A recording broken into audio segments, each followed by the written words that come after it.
শাওয়াল মাস, রমজান মাসে আমরা যে পরিমাণ তাকওয়া খোদা ভীরুতা অর্জন করেছি, যেই পরিমাণ আল্লাহর ইবাদতের মধ্যে আমরা নিজেকে ব্যস্ত রাখতাম, রমজান শেষ হওয়ার পরেই আমাদের অবস্থা খুবই খারাপ। আমাদের অবস্থা এমন হয়ে গেল, কেমন যেন আমরা আগে যেমন ছিলাম তেমন হয়ে গেলাম। খেয়াল রাখবেন,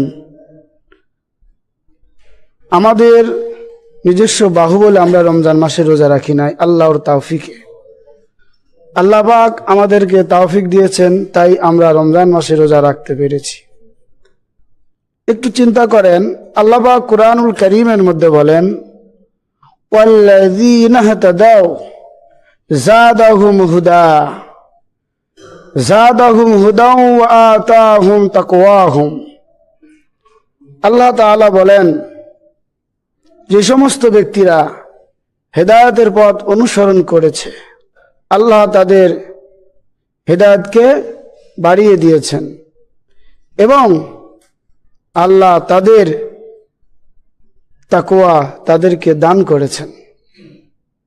একটু চিন্তা করেন, যে সমস্ত ব্যক্তিরা আল্লাহর হেদায়েতের পথ অনুসরণ করেছে, আল্লাহর হেদায়েতের মাধ্যমেই আমরা দিনী পরিবেশে এসেছি, নামাজ পড়তেছি, রোজা রাখতেছি, যাকাত দিতেছি, হজ করতেছি, আরও যে আনুষঙ্গিক ইবাদতগুলো আছে নফল, সেগুলো করতেছি। এগুলো কি আমরা নিজ বাহুবলে করতেছি না আল্লাহর পক্ষ থেকে হেদায়েতের কারণে? আল্লাহ তাআলা বলেন যে যারা হেদায়েতের পথ অনুসরণ করেছে তাদের জন্য দুইটি পুরস্কার। কয়টি পুরস্কার? নাম্বার 1, যে আল্লাহ তাদের হেদায়েতকে বাড়িয়ে দিবেন। তাহলে আমরা যে হেদায়েতের পথ অনুসরণ করেছি, আমরা এত কষ্টের পরেও রমজানে রোজা রাখলাম, এটা কি আল্লাহর হেদায়েত ছাড়া সম্ভব? আল্লাহর তৌফিক ছাড়া সম্ভব? আল্লাহর সাহায্য ছাড়া সম্ভব?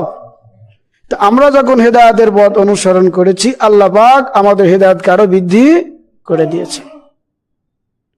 শুধু হেদায়েতের পথে চললে হবে না, হেদায়েতের পথে তারাই চলে যাদের তাকওয়া আছে, দিলে ভয় আছে। আল্লাহ তাআলা বলেন যে আমি তাদের তাকওয়াও দান করেছি। তাহলে হেদায়েতের পথে চললে দুইটি পুরস্কার আল্লাহ দিবেন। 1, যে পরিমাণ হেদায়েত আছে তার থেকে আরো হেদায়েত বাড়িয়ে দিবেন এবং আল্লাহ তাকে তাকওয়া দান করবেন।